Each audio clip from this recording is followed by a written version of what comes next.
Welcome, everyone. My name is Andrew Warner. I'm here with Jesse Pujji. The two of us are leading Bootstrap Giants. Bootstrap Giants is something that started out as Jesse Pujji's newsletter. The man who you see up on your screen right here had created a venture studio called Gateway X, which launched multiple companies. And as he was learning things by building up Ox Insights, a consultancy that helps private equity firms, or a growth assistant where marketers hire their outsourced talent to help with their marketing. As he was building these businesses and growing them to millions in sales, and Kenneth, we're going to keep the cameras off for now.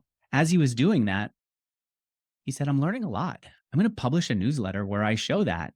And as he was publishing his newsletter, he realized this is becoming a real business and an educational thing. And one of the things that I know about Jesse is his mom's a teacher. He himself is a naturally talented teacher.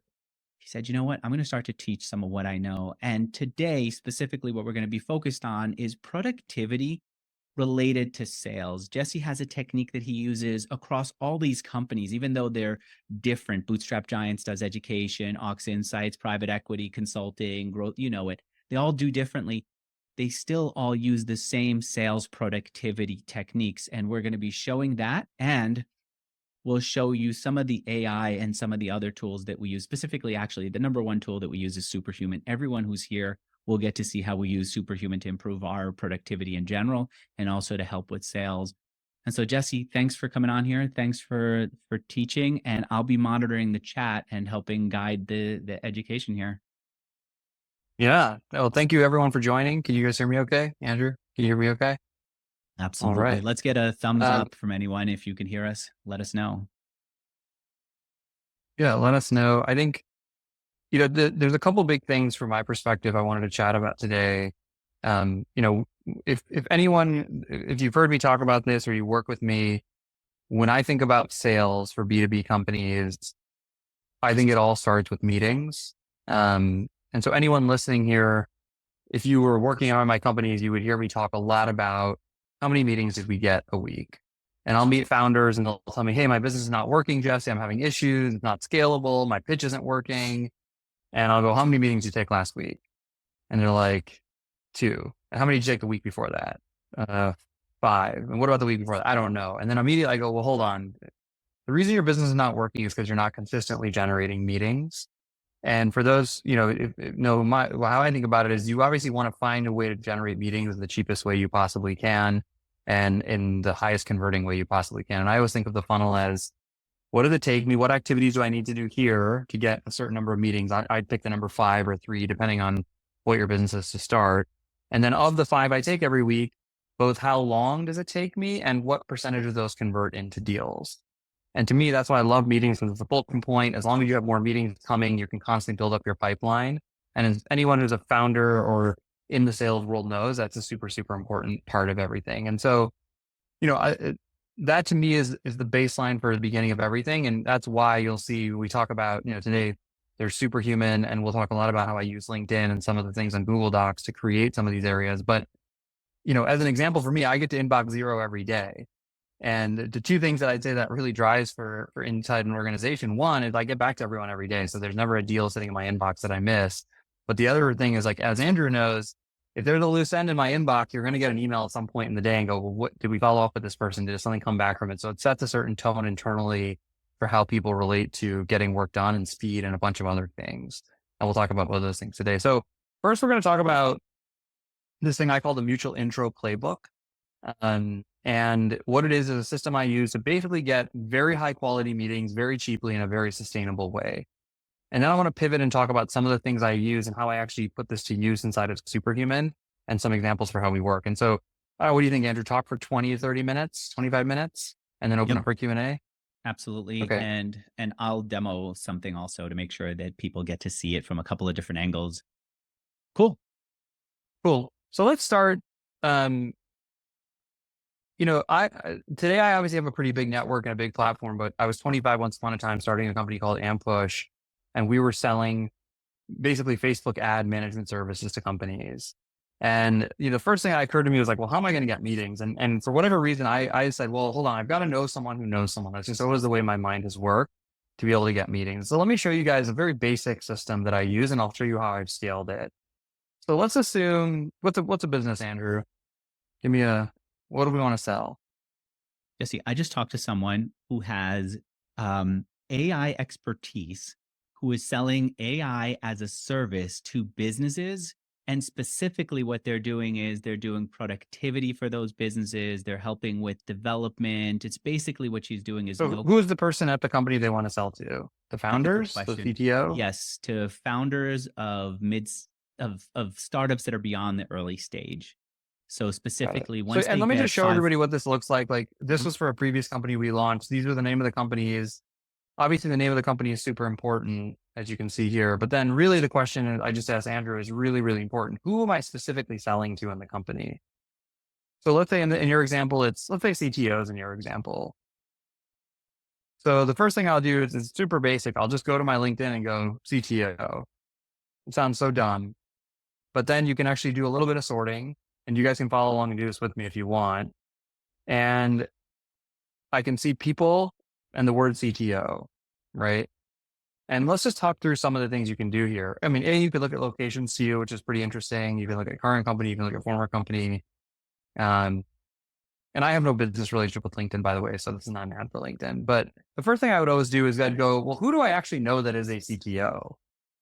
And I find, I don't know about you guys, but I have trouble keeping up on my own network. Like, I don't necessarily know who's doing what. So I'm like, oh, Matt Doka, I went to college with him. Like, let me reach out to him. And even when I'm doing discovery for a new business idea, the first thing I do with this, I'm like, hey, Matt, hey, Akash, will you talk to me? You're friends of mine. Tell me if my business idea is any good.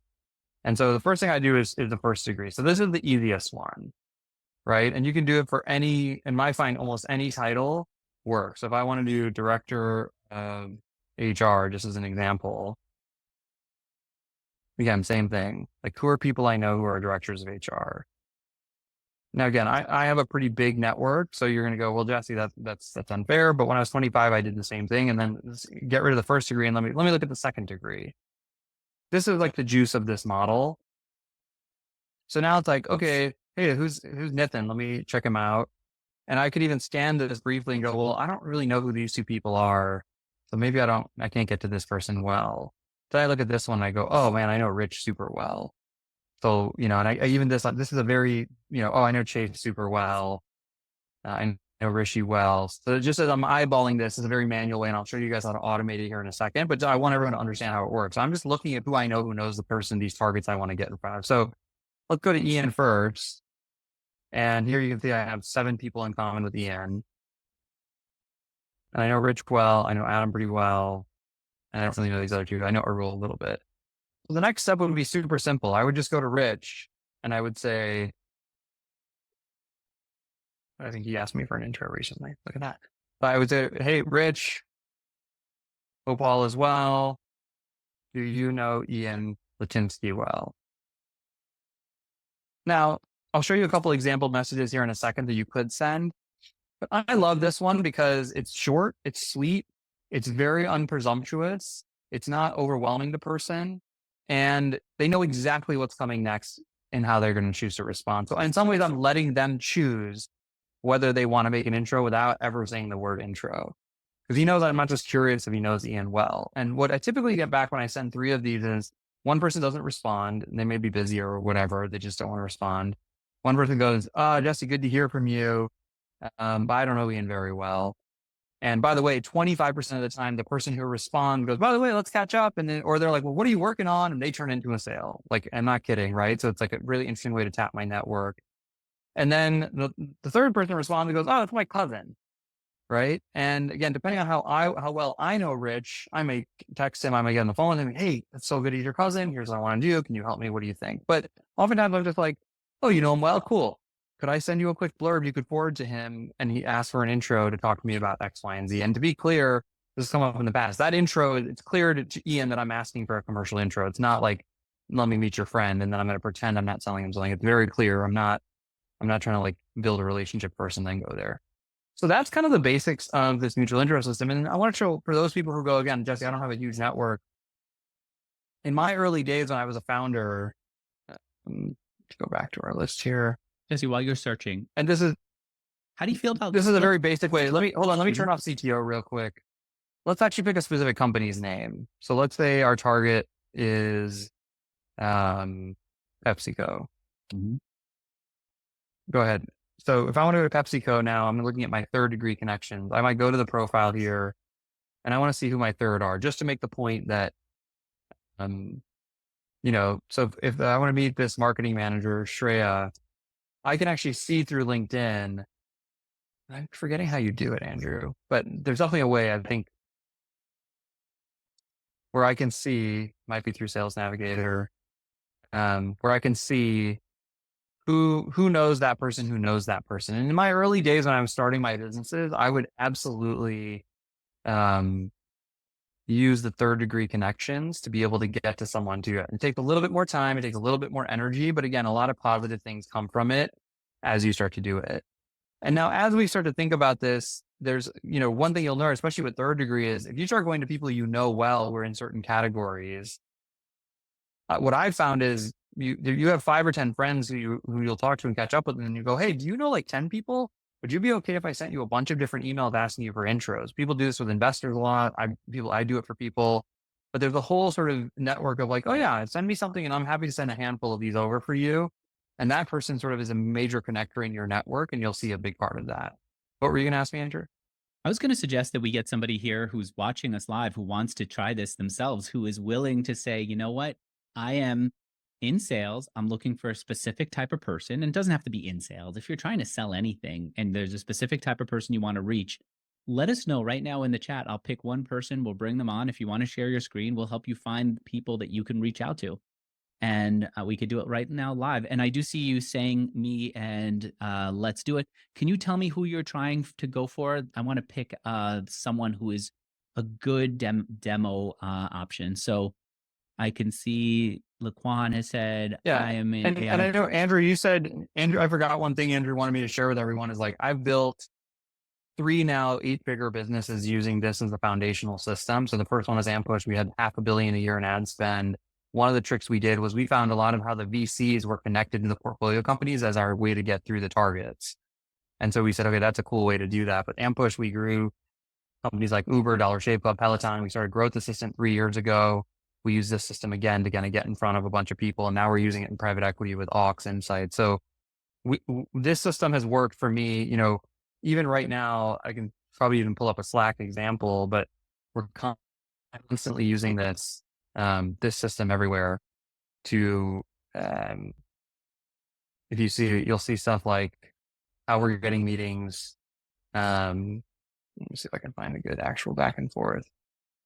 While you're doing that, I see some people I'll telling find me one. who Yeah, they're go ahead. reaching Let's out pull to. someone up. Guys, just keep Let's do it. folks, tell me who you're targeting, and we'll pick somebody who's going to do this. I see, for example, Shoba is saying, I'm selling to directors for market access at pharma companies. Jason, I sell Gen AI solutions to Fortune 500 enterprises. Who specifically in those places? I see Salama is saying, I'm already using the methods. I feel like my impression since DMs and reach outs. Oh, so they're worried that maybe their impressions on LinkedIn have been going out because of sending out DMs. I don't think that that's what it is, though we can talk more deeply about it another time. We're seeing that it just in general, impressions on LinkedIn and X and other platforms are going down. In fact, Elon Musk recently said, we are going to prioritize some smaller accounts, and basically they're trying to spread the attention. So one of the reasons why this approach is done so well is it doesn't depend on an algorithm favoring your content. It doesn't just depend on you having the best LinkedIn content for the day. It depends on you knowing who you're targeting and then using this to reach out to them. Yeah. And And one thing I'll often do for the person who mentioned the DMs, oftentimes I will go, so let's see. Kenneth, who at the Sometimes, by the financial way, planning companies is the right fit for you? Mm-hmm. so if we look here where Pfizer, someone mentioned they're selling into pharma. And again, you can see the people and, let's see some second degree. Okay, I can see a bunch of people have in common. So I mentioned before, in this case, I know Dan, I'm an investor in his company, but like, again, I'll see who these people are. Sometimes what I'll do is rather than sending a DM, as you mentioned, sometimes DMs get crowded.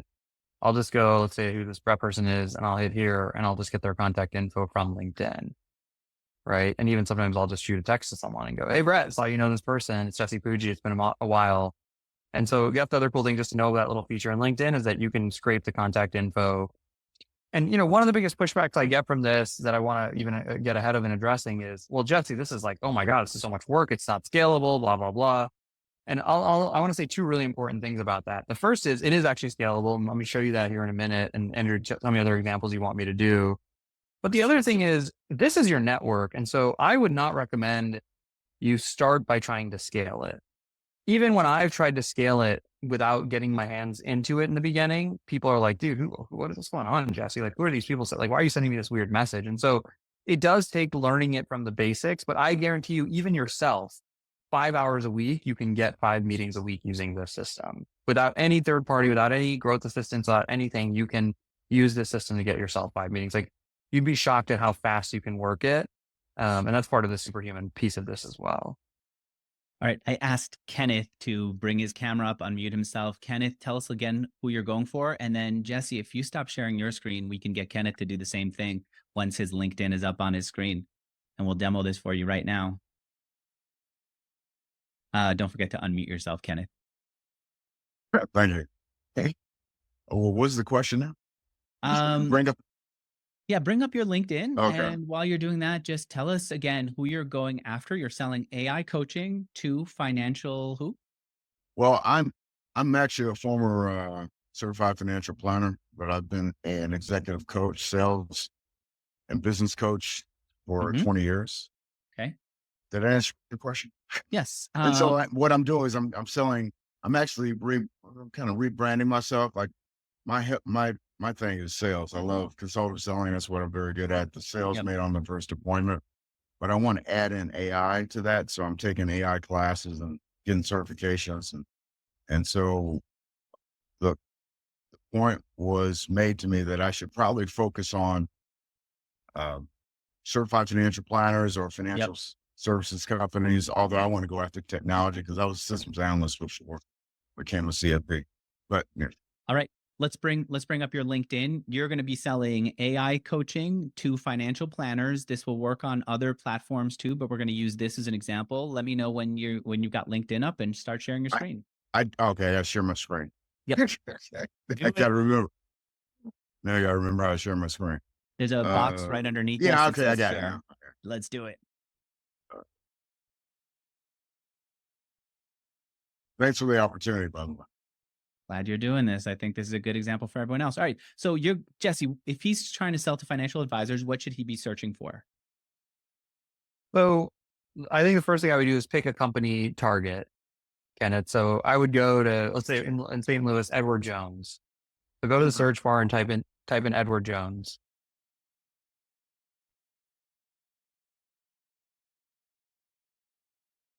By the way, Jesse, click on the company right there. I think the reason you weren't seeing people before is if there's no connection, nothing shows up underneath them. And if there is a connection, a third degree or less, then they'll show it. Sometimes people turn off their contacts. So click on Edward Jones right there. Or if you want to go faster, you can just hit second right there. Either one works. This is a bootstrap giant, and you're looking at they only raised $276,000. It's like $1 trillion asset manager. Okay, go to people.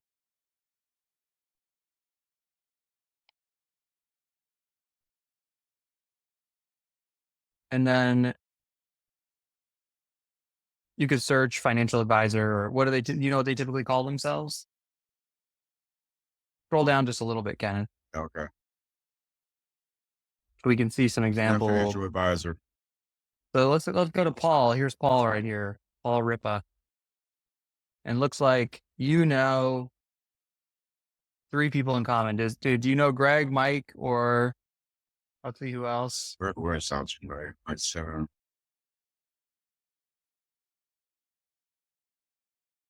Just click on that so you can see who the third person is. Which one? You said Mike said or Greg Williams?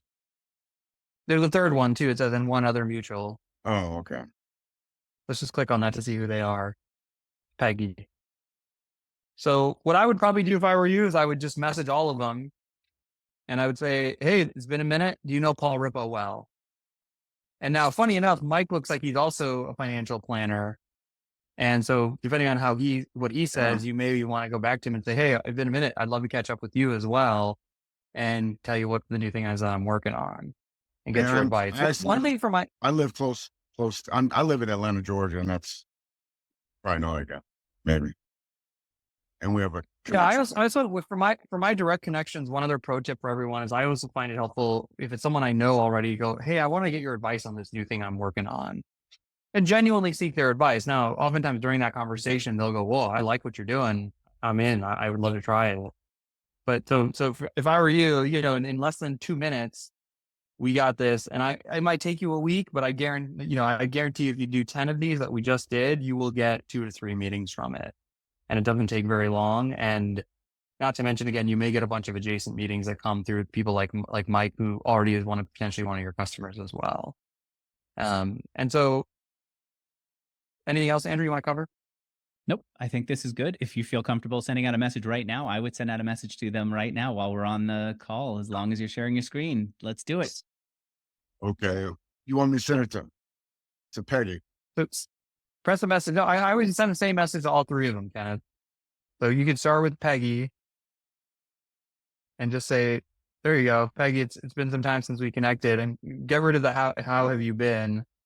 Just say, how well, I noticed on LinkedIn, you know Paul Ripa. How well do you know him?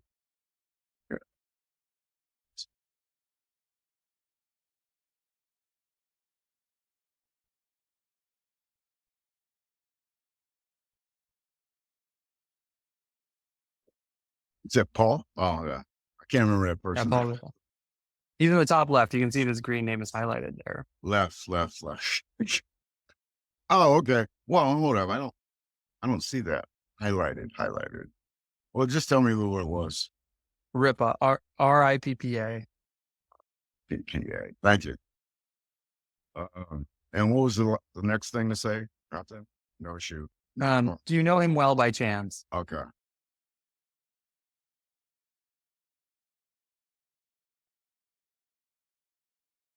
You want me to copy and paste this into the other messages to Gregory and Mike?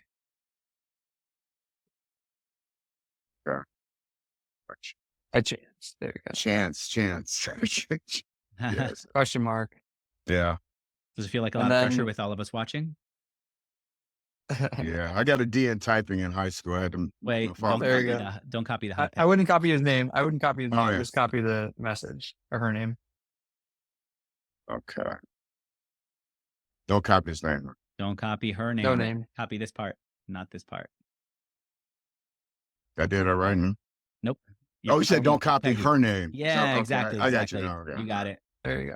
All right. There you go.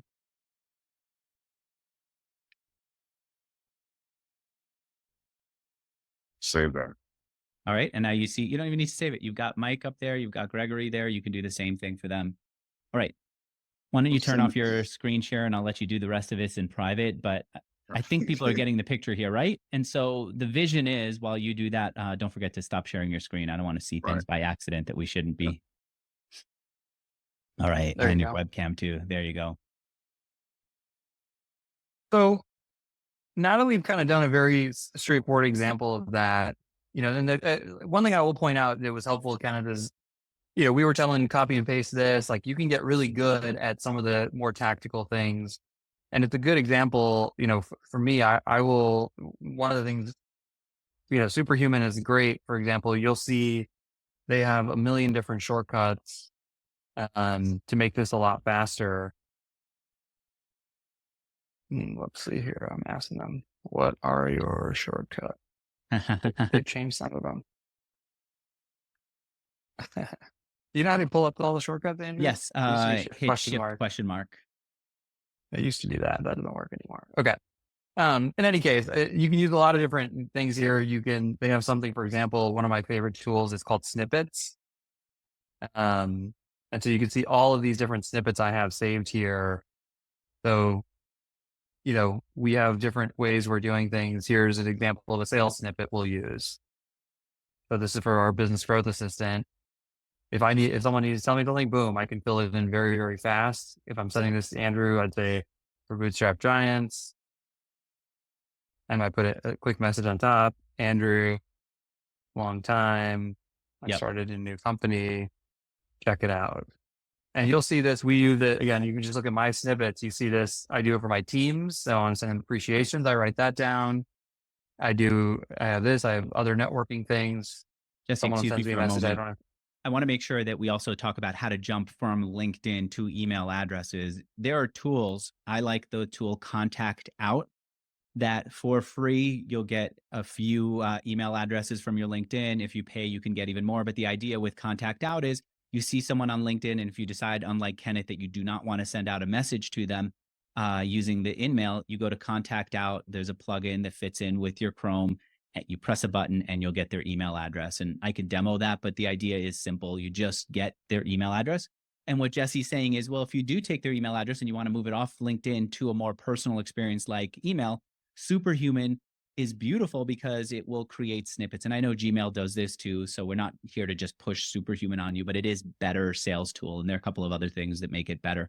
So that's Contact Out. And if you try it, you'll be able to do that for free, get their email addresses. All right. It starts to go towards the question everyone asks, which is, well, Jesse, how do you scale this? And the way you start to scale this, I wouldn't call it automated, but I call it semi-automated. And so, the first step is you got to go out and get a bunch of target lists. And you can get those from, if you're selling e-commerce, for example, Store Lead is one of my favorite. Zoom Infos has a lot of different lead information. But this is for e-commerce. So this is, 1,000 different stores or something like that, contact information. And from there, even you can see then layering on, you can look through the contacts of my actually different connections right here. And then a very nicely organized, which I showed before, is something like this. Now, this is where you probably are going to need some sort of assistant or junior person, intern, global team member to help you with this. But this person will go through my LinkedIn and one by one take the list of targets and start to figure out who the people's names are. And then you can see who the mutual contacts are. So now you're starting to get more of a system that's being built. And you can see here, did you reach out on LinkedIn? Is it cold or is it warm? That was a different question. Did you reach out on Twitter DM? And some notes for how that's all going. And now you've got, the pieces of this are first identify the targets, then figure out who inside the targets you're going, then build a list of who the mutuals are, and then start to put together a set of messages, which again, you could scale that as well. And I'm a little reluctant to show these to people because I don't want you to go out and try to scale this. I want you to do it yourself first and build up your own network from it. One other really important point, well, let's take a look at this real quick, then I'll talk about that. So these are just some, this is a little scripting chart you could give to an intern so that they don't have to make it up as they go. But yeah, these are got a little bit more flowery language, but they actually have like, what do you do if they don't respond? Well, you follow up. You say, hey, did you have a chance to look at that? What if they don't say an intro? They say, I don't want to make an intro. Say, no problem. I appreciate you, been too long. And then obviously if they agree to an intro, you can start sending the email here saying, hey, here's the thing I wanted to talk to the person about. Can you see if they're willing to have a conversation with me? So this is all kind of some of the infrastructure for scaling it. Again, I would tell you guys to wait until you're doing it in a way that feels good to you before you start to go out and scale it. One of the most important parts of this system, by the way, are when you do get a mutual intro, the conversation you end up having with the person doesn't feel like two people who don't know each other. For anyone who's been on a typical sales call, it takes the first third of the call is just, who the hell are you and what do you want from me? And I have my guard up and I'm trying to protect myself from you. Well, if Andrew introduced me to someone else, that's just not the way either of us are going to enter the call. We're going to enter it as friends. We're going to go, oh, how do you know so-and-so? Oh, I know him from this. Okay, that's really fun. And naturally, the person's more open to hearing the conversation you have. If and when that person then becomes a customer, what I've also noticed is they don't feel like a person who you just sold to. They feel like a friend of a friend, and that friend of a friend is more likely to then introduce you to other friends, right? So part of the reason this system has helped me scale so much is because I'm building my network as I'm building the business, and they sort of go hand in hand. If that person's a customer and they're a friend of a friend, I go, hey, can you introduce me to someone else? They go, well, of course. And they go, hey, my friend introduced me to Jesse. He got me growth assistant. I got 5 awesome people in the Philippines from him. You should also meet him. And that's, there's a compounding effect that goes on here that's really, really powerful. So I want to end this module. We're talking about the mutual playbook a bit. If you want this recording later, by the way, I want you to email Andrew, a@bootstrapgiants.com. So a@bootstrapgiants, if you want a recording of this to show your team, show your co-founder, show your SDRs, whoever it is. But the one assignment I want to leave you guys with is I want you to take 10 targets identify 3 people at each target. And I want you to identify mutual intros for each of those 3 people and send, so what is that? 10 times 3 is 30 targets, 3 messages to try to get an intro each. So 90 messages will go out. And then email me, Jesse at Bootstrap Giants, or Andrew A at Bootstrap Giants, and tell me how many meetings you got from that. And I think that whole effort should take you less than a couple hours to ping 90 people saying, hey, do you know one of these contacts? And what you'll do is you'll find yourself ability to probably get out of 10 different targets, you'll probably get meetings with 7 or 8 of them, which can be completely business changing. Was for me when I first started doing this. All right. By the way, we see Z Ali, who I've known forever. We intentionally are using the meeting version of this so that we can make it easier for people to jump in. But Z, you did pop up your webcam. What for? What's up? Oh, I just when I'm on events and stuff, I like the presenters to know that I'm here and you know there's someone listening. So, are you actually a prince? I am. I actually am. All right. All right. Well, my parents told me I was a prince, but I'm not actually a prince. Well, thanks for popping Let me in show there. you guys one of my favorite, you know, we started talking about it a little bit and there's just all these little hacky things. Like the first one, I'll just show you guys. When I sit inside Superhuman, you know, I noticed Kenneth wasn't using his shortcuts even inside of his LinkedIn. So if you work with me, you will be drilled on shortcuts. I started my work in consulting investment banking. They get rid of your mouse. They don't let you use a mouse. And there's a reason for that. Right now, if I sit in Superhuman, I just go, I can say J takes me down through the emails. K takes me up through the emails. If I want to compose a new email, I'll just say, hey, Andrew at Bootstrap Giants. Hi. And I have not touched my mouse, just so everybody knows so far in sending this email. This doesn't have a subject, send it anyway. If I want to read from Matt, he asked me for a favor. This guy wants to talk about changing up his job. So I can actually, if I want, send this to Andrew. This guy's a video producer, and I could tab down. And I can go down to here. I'm going to use my mouse and I forgot how to do this, but I can say, add Andrew, can you take this call, please? And this is actually an internal comment on this thread. So now it gets away from all the back and forth email that goes on. That's always a challenge. Let me bring up why that's really important, especially when you're doing sales. You can send that to me and I'll respond so people can see what that looks like. You want to get somebody else to get feedback. You want to get someone else to give you another perspective on this. You want somebody else to be able to look at the message that came through. And then if there's subsequent messages, you want them to be able to see that and follow up. Here, I'm actually seeing the message on my computer screen. I'm going to say, yes, but I have a question, ... I'll send that over to you. And now on your screen, if you open up that message right now, the one to Matt, you'll see I responded back, and it's a private conversation. And sometimes it's, hey, can you give me some tips on how to close this? Sometimes it's, I need more context on him. It's really personal information that's helpful. Hey, Jennifer, thanks for coming on. You've been asking a couple of questions. What's on your mind? Yeah. No, thanks, Andrew. I just wanted to ask a little bit about Superhuman, and I've used this in previous jobs, but I know you guys love it. And you're showing us snippets, which obviously Gmail can do. Other than the team feature, is there anything that you find that Superhuman just really does above and beyond over something like Gmail? So the snippets for sure, yeah. I think they're a little more advanced on Gmail, but agree, Gmail does have snippets. Yeah, there's a few things I'd say. One I used yesterday, and I haven't used Gmail in a while, so I might be out of date, but like I was on a plane yesterday, the Wi-Fi didn't work. I had 150 emails and Superhuman had them all open and I could get through all my emails on the plane, which was a total game changer. And just anytime you run in a situation, because of downloading the emails into your browser, you don't have to deal with that issue. So I find that to be huge. This thing on the right here, again, I don't know what Gmail does and doesn't do, but this is one of my favorite things, is just kind of leave it up. And yeah, I can see Andrew just open up an email. I can see this Jesse guy open up an email. So for anyone who's in day-to-day sales, this is a total game changer because you can see who's just opened your email very, very recently. And under every one of your messages, you can see it. One of the things, Jesse, that I find is when I send out an offer to somebody that sales, I can't tell, did they not like my offer? Did they not read it? And if I could see, well, at least they read it. Yeah, that's a different version. I'll hit GT and go to sent mail. And let's just see an example here. You can see the one that you sent me yesterday, request for startups. Yeah, I want to find a better one. Okay. This is like I can see all these people on the thing.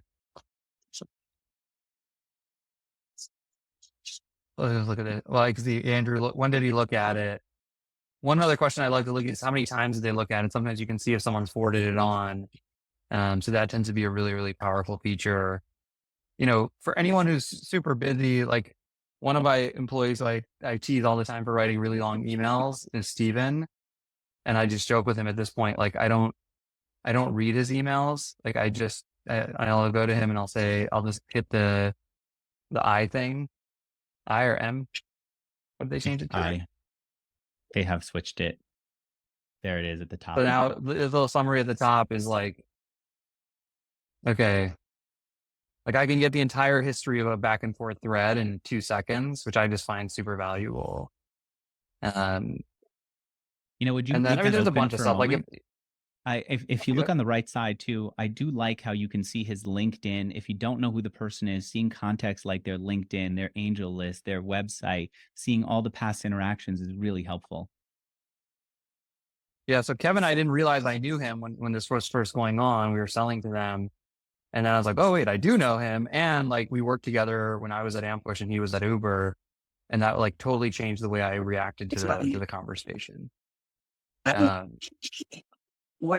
So it's just very built into the workflow, Jennifer. And from my perspective, it's fast and it sort of never breaks. And I remember getting really annoyed with Gmail because to make it work the way I wanted to, I had to have a bunch of plugins and it was super slow. And that's what led me to changing. You know what? Thanks, Jesse. Obviously, we have a relationship with them. I'm going to give everyone who's listening to us free access to them, including their AI, including some of their unreleased AI tools. And I'll put that right in the chat, and we'll have a link to it for anyone who's watching. And oh, hang on, wrong link. I'll grab the proper link and put it in the chat right now. There you go. But yeah, I think that's kind of the prepared stuff. Did you have another question, Jennifer? No, I don't. Thank you so much for answering that, Jesse. Yeah, for sure. What other questions do people have about this? We're Andrew's going to tell you guys about it in a bit, but we have this really, really limited sales accelerator that I decided to do. He convinced me to do this year. We're going to have, no more than 50 people joining it. So we're doing more with this stuff because Andrew's taught me that I actually have a lot of tricks that I don't realize that I'm doing. But what other questions do people have around this system or just sort of sales in general, these tools we're using? What's the best way? Throw them in the chat? Yeah, put them in the chat and I'll bring people on. I know one of the things that people are really hungry for is more of the AI stuff that's included. Do you want to do an AI search in your Superhuman, or would you like me to do one and show people what that looks like? No, that's a great one. That's another good one. Like I'll do stuff like so shift question mark and I'll say like, I don't know, when was the last time it's right there on the bottom right of his screen. John Overlander. He's my old CEO at Ambush.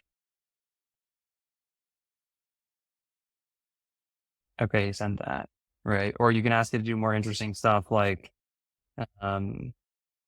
grab my blurb when I'm selling Growth Assistant.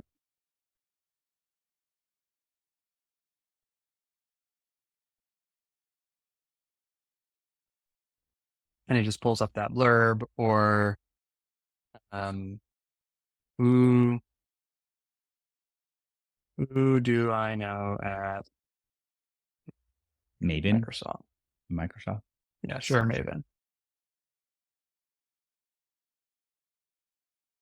And it basically has an understanding of your whole inbox. And when you ask it a question, it's querying it all. So you have Gagan, who's the founder. You've got Mikey, who I don't know. And then this is super cool because it's got references. So you just click on it and it'll actually pull up your inbox and take you to it. My favorite thing, by the way, about Superhuman is every time I think to myself, like, I need this feature, like within 3 months, they basically launch it. And, again, I had hacked together Gmail and Gmail's gotten better, but I just like their approach. And to me, I mean, my workflow is this and Slack and maybe sometimes LinkedIn. And so I just, treat myself. Well, yeah. So originally, what other questions do people have? Here, do you have any tips for accelerating CRM tracking? Do you do that in Superhuman, another CRM, or Google Sheet that you showed? That's Jennifer who's here. Yeah. So the way we've done it, we've integrated HubSpot with Superhuman. We also have the simplest way to do it, which is anytime we're composing, you can see there's a BCC going to HubSpot, and then it's getting tracked in there. And then we have a growth assistant who will come in regularly. My assistant will go in there and update what's going on based on her knowledge of what's happening. Alex is asking, can we take a look back at a meeting after it is over?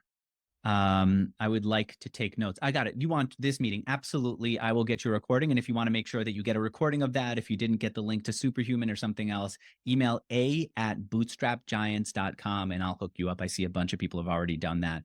So if you want a recording of it, if you want access to Superhuman, we'd be happy to do that. You know, some of you know that this originally was supposed to be a session where we were talking about all productivity tools with AI. And what happened was Jesse says, listen, I lead these companies. If I'm doing a lot of the productivity tools stuff, then it means that the companies aren't being run right. I'm going to let my team run with all these other AI tools. The one that he wanted to use and the only one that he uses daily is Superhuman. And that's the one that has AI and everything else. And so that's why we redirected it towards this and more specifically towards sales.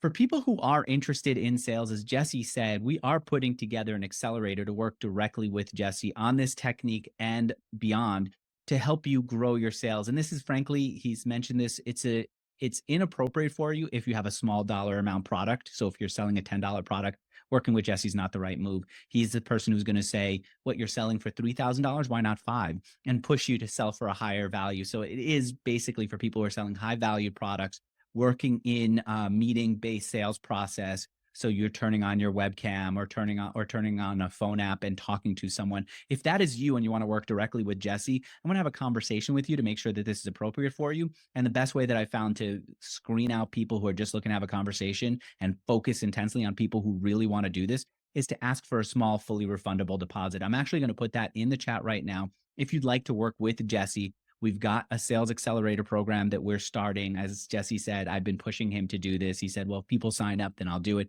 We definitely have gotten people to sign up.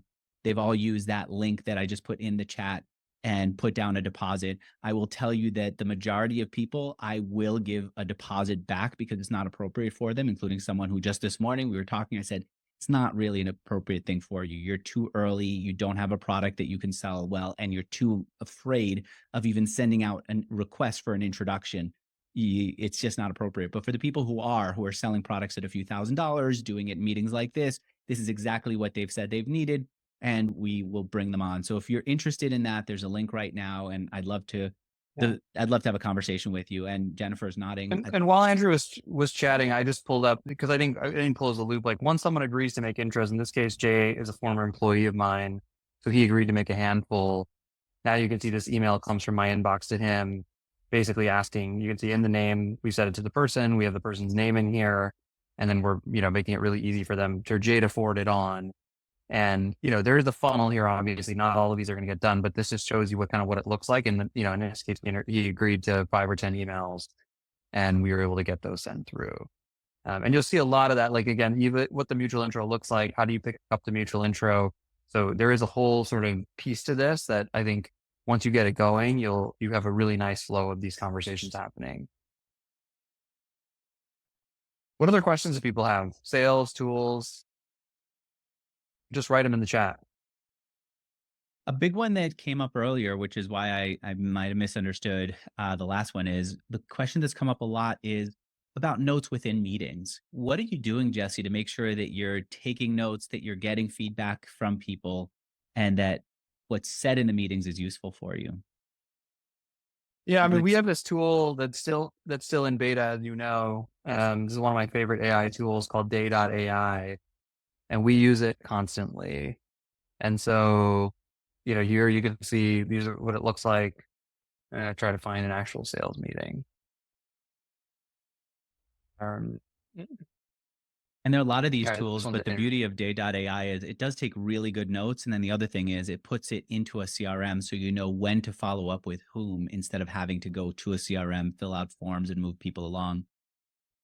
Yeah, what I love about this is how good it does it. It actually is taking the stuff and putting it into these sections, like for example, decisions made or next steps.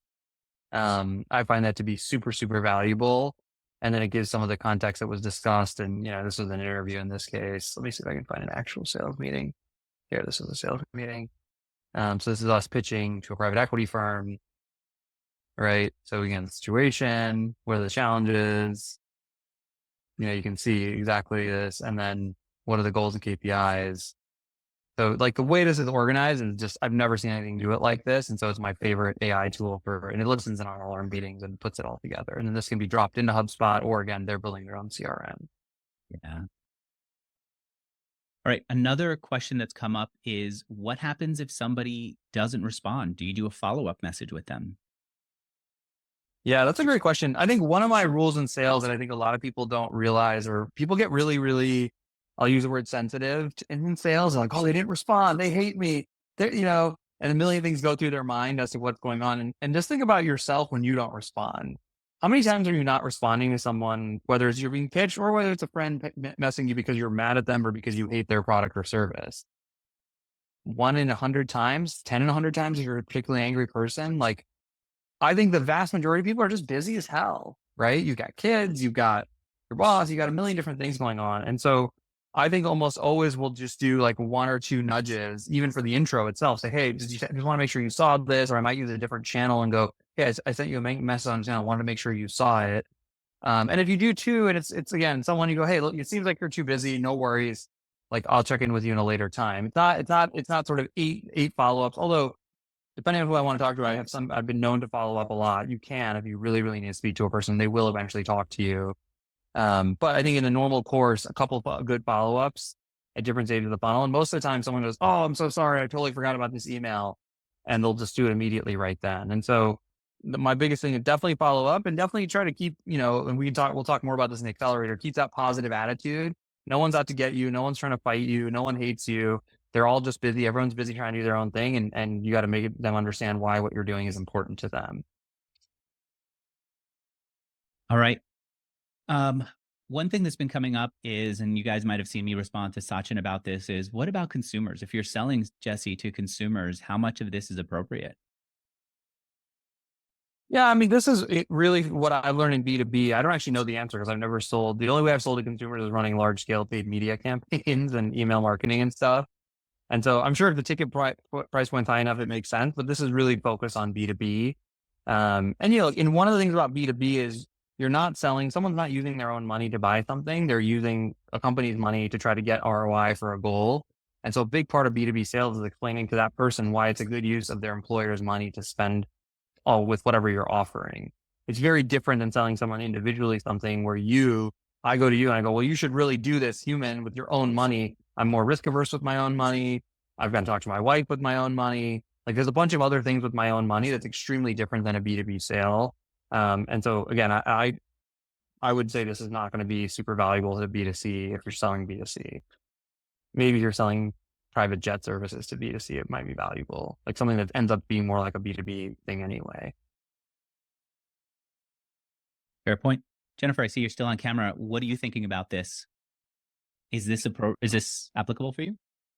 I think so. I mean, I currently sell into individuals within a B2B context. So they're using business funds to pay me, but it's usually for their own services. I actually sell into people who are giving speeches, primarily fundraising speeches, annual meetings, inspirational meetings for their employees and helping them be better communicators. So I think this would be a good fit for me, but I'm just looking forward to learning more. All right. Cool. Jennifer, how often do you use scarcity when you sell as a tactic? That's a great question. Tell me more about that. What do you mean by that? So one of the things I learned, in my career is, especially if you're selling services to people, the number one thing you can tell them is, I only take on 5 clients a month or 5 clients a quarter.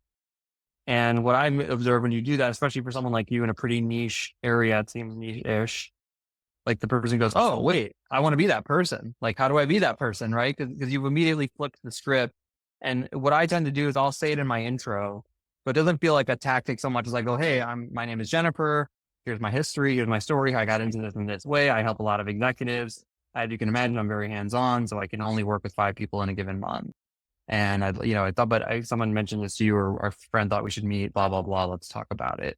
And so it's a little bit of like, one of my other things with B2B sales or selling in this context is, I don't think like you can sell people much in life. I think people buy things, but you can be really clear about what you offer and how it works.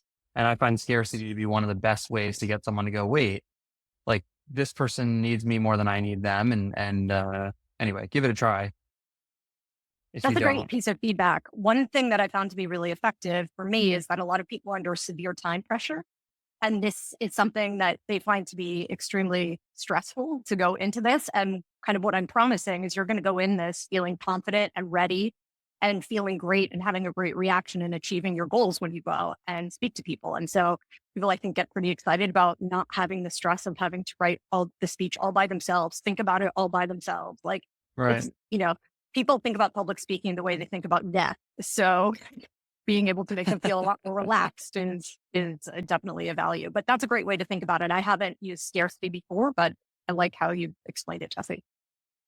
Yeah, scarcity is I encourage everyone who's out there selling, just find ways to use scarcity because it really changes the nature of the conversation. Because most of sales feels like an onslaught to people. And when it doesn't feel like an onslaught, and I sell this way too, partly again with the mutual intros, most of the sales calls I have are not random people. They're people who are friends of friends. And I think that's a big part of what makes it work. Well, Javier, before I welcome you, I want to say that I have been getting email from people who want recordings, including Prince, Z Ali, Rohan, Mirna. So if you want the recording or links to anything that we've given, including Superhuman, my email address is a@bootstrapgiants.com. And I also want to say welcome to Kenneth, who was on camera earlier. He's going to be joining me for a conversation in private about whether being a part of the Accelerator, the Sales Accelerator, and working with Jesse is appropriate for him. And that's along with Shiv, that's along with Cam, and I see a few other people. So if you're interested in that, I'll put a link to that. And if you want to come on and ask another question and make it more direct to you, we've got like 7 minutes, maybe a little bit less. So just pop on like Javier. I think at this point, if you have a question about how to do B2B sales, let's just bring you on camera and have you join in. All right, Javier, what's your question? What's up? And don't forget to unmute yourself, which is a part of what we thank say. you all for letting me join you Mhm. and also for this chat. So I do appreciate the insights on the scarcity model because it has worked for me a couple times.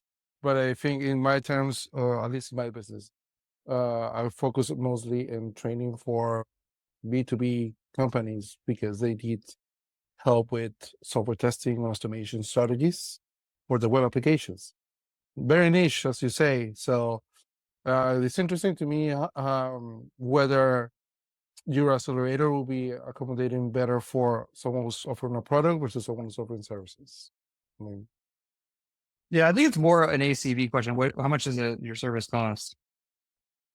at least $20,000 for training. I think you'd be a great fit for it because I think, but the goal of it, my goal is that everyone who takes it is going to start doing with regularity 5 meetings a week and closing at least 20% of those meetings. Okay. And so to me, you start to stack that up and build a pipeline that then changes the nature of your business altogether. Because once you have that consistency and you're doing it yourself, then you start pushing out pieces of it so that you don't have to do it all the time. But that's how you get a business to go from always taking your time and energy to then being something that you can actually sit back a little bit and allow it to make money for you. Okay. And that's like for every time the business in my mind crosses around $100,000 a month in revenue, that's when you start to get to that exciting point where you plug a couple people in and not have to be the one doing every single piece of it to make it work. Understood. Thank you. Well, Javier, I'm looking forward Thanks, to talking Javier. with you. Nikki, hi. Hey, hello. Thank you, Andrew. And I've learned a lot of things from you in this webinar. So I wanted to ask one question. A few minutes ago, I think it was Jesse who told you need to make people realize why what you do is important to them. Can you please elaborate on that? Thank you. Yeah, for sure. Let's talk about B2B, in this context, right? If you're a marketing manager or you're a CTO, everybody knows what it's like to have a job.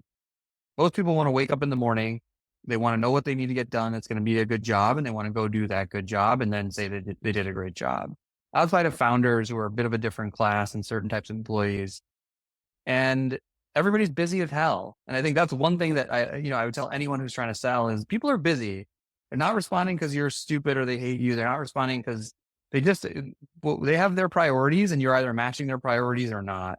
And so if you can't succinctly explain over a couple sentences in an email, over a quick introduction to somebody, over why what you're doing is going to be helpful to them, the more quantitative, the better, right? The more examples, the better. Then they're just not going to prioritize that phone conversation, right? One of the things I always tell people at Growth Assistant, the business we have where we sell marketing talent, that's, 3,070% less than US talent.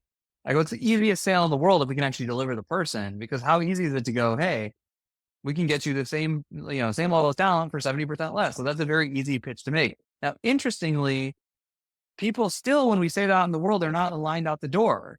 And one of the things we've learned is when we actually highlight a specific use case, today we wrote a tweet and we said, we've just placed TikTok assistants who are finding, influencers on TikTok. Now we got a bunch of new leads coming from that, because it was one thing to say, we can get you cheap marketing talent. It's another thing to say people are using this for TikTok use cases. And so that's just to give you a specific example. I thought about that in my head. This one really, if I'm reading it, I go, oh, this is why this is going to make me money, because I need TikTok assistants myself. When you just told me generically that I can get cheap talent, even that was not a strong enough pull for us to get a bunch of different people. And one other point I'll make on this, like marketing and sales are cousins, or they're hand in hand. Like when you send an email out and you see what works in a subject line, that's teaching you what you're going to talk about in the phone call, and vice versa. Like I can see someone's eyes light up on a certain call and I go, oh, when I said this, okay, that's going to be our next subject line.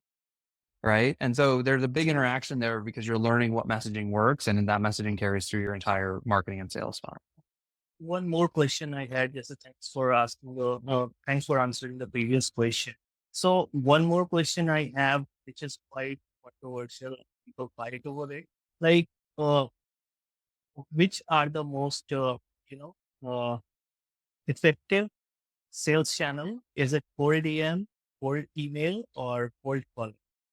What do you think is winning right now when you are? Yeah, I think that question a little bit, Nikhil, like which sport is the best sport to get fit? Is it tennis? Is it basketball? Is it running? Is it weightlifting? The answer is choose whichever one you like, whichever one you think you're going to be effective at. Maybe mix in a couple of the others every now and again to give yourself some balance.